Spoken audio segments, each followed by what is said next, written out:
नमस्कार। इस प्रस्तुति में आपका स्वागत है। देखिए, आज हम कुछ अलग करने वाले हैं। आज हमारे पास कोई जवाब नहीं है। जी हाँ, सिर्फ सवाल हैं। और ये सवाल खास तौर पर भारतीय जनता पार्टी के समर्थकों और उनकी विचारधारा से जुड़े लोगों के लिए हैं। मकसद सिर्फ इतना है कि ये सवाल आप तक पहुंचाए जाएं। आप इन पे सोचें, विचार करें। जवाब जो भी हों वो आपके हैं। आप चाहें तो कमेंट्स में बता सकते हैं या बस इन पर मंथन कर सकते हैं। तो चलिए शुरू करते हैं। तो सबसे पहले बात करते हैं अर्थव्यवस्था की। इस पर कुछ बड़े वादे हुए थे, है ना? तो चलिए बस ये जानने की कोशिश करते हैं कि आज उन वादों की जमीनी हकीकत क्या है। याद होगा, एक बहुत बड़ा वादा किया गया था कि स्विस बैंकों से सारा काला धन वापस लाया जाएगा और हर एक के खाते में 15-15 लाख रुपए आएंगे। ये बात तो सबको याद होगी। तो सवाल एकदम सीधा सा है, क्या ऐसा हुआ? और फिर वो नारा था, अच्छे दिन आएंगे। एक ऐसा नारा जिसने पूरे देश में एक नई उम्मीद जगा दी थी, एक बेहतर भविष्य की आस बंधाई थी। तो अब पूरे 10 साल गुजर चुके हैं।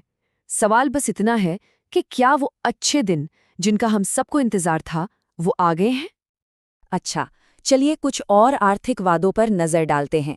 जैसे एक सवाल है, क्या किसानों की आय दोगुनी हुई?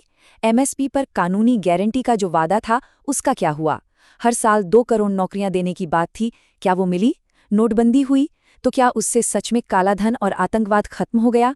जीएसटी लागू हुआ, क्या इससे व्यापारियों का काम आसान हुआ, उन्हें फायदा मिला? और हाँ, मेक इन इंडिया से कितना रोजगार बढ़ा और क्या निर्यात दोगुना हुआ?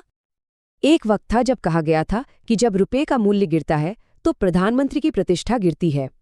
तो आज के हालात को देखते हुए इस बारे में क्या सोचा जाए? चलिए अब दूसरे हिस्से पर आते हैं, शासन और विकास पर कुछ सवाल। कुछ बहुत बड़ी बड़ी योजनाएं शुरू हुई थी, उनके बारे में भी कुछ सवाल है मन में। जैसे 100 स्मार्ट सिटी बनाने का वादा था, क्या वो बन गई? नमामि गंगे प्रोजेक्ट के बाद क्या गंगा नदी वाकई साफ हो गई है? स्वच्छ भारत अभियान के बाद क्या अपना देश पूरी तरह से स्वच्छ हो गया है? और वो मुंबई अहमदाबाद बुलेट ट्रेन, वो कहाँ तक पहुंची? अब बात करते हैं चीन की घुसपैठ की।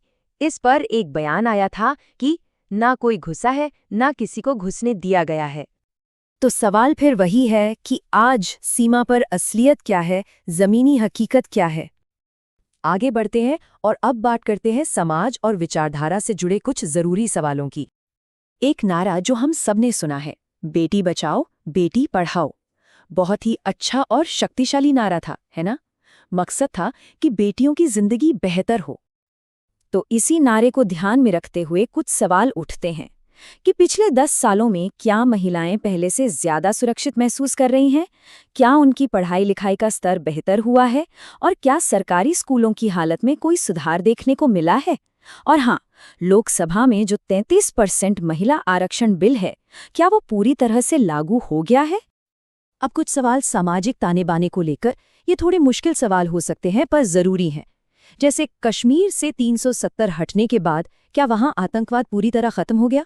क्या भाजपा की हिंदुत्व विचारधारा से देश के अल्पसंख्यकों में विश्वास बढ़ा है? बजरंग दल और वीएचपी जैसे संगठनों की जो गतिविधियां हैं, क्या वो समाज को एकजुट करती हैं? और राम मंदिर बनने के बाद क्या सबका विकास का जो सपना था वो साकार हुआ है? और आखिर में चलिए देश की संस्थाओं की आज़ादी को लेकर भी कुछ सवाल देख लेते हैं।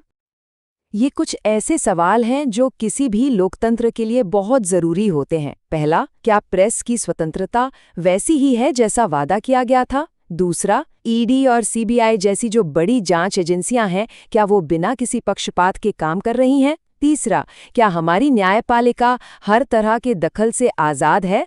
और चौथा, भ्रष्टाचार से लड़ने के लिए एक मजबूत लोकपाल लाने की बात थी, उसका क्या हुआ?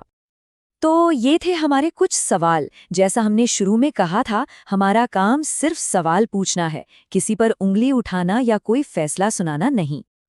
अगर आपको लगता है कि इन सवालों में दम है, अगर ये सवाल आपको सोचने पर मजबूर करते हैं, तो इन्हें आगे बढ़ाइए। अपने दोस्तों से, अपने परिवार में दूसरों से भी ये सवाल पूछिए, क्योंकि सवाल पूछना ही तो एक मजबूत लोकतंत्र की पहचान है। आपने अपना कीमती वक्त दिया, इसके लिए बहुत बहुत धन्यवाद।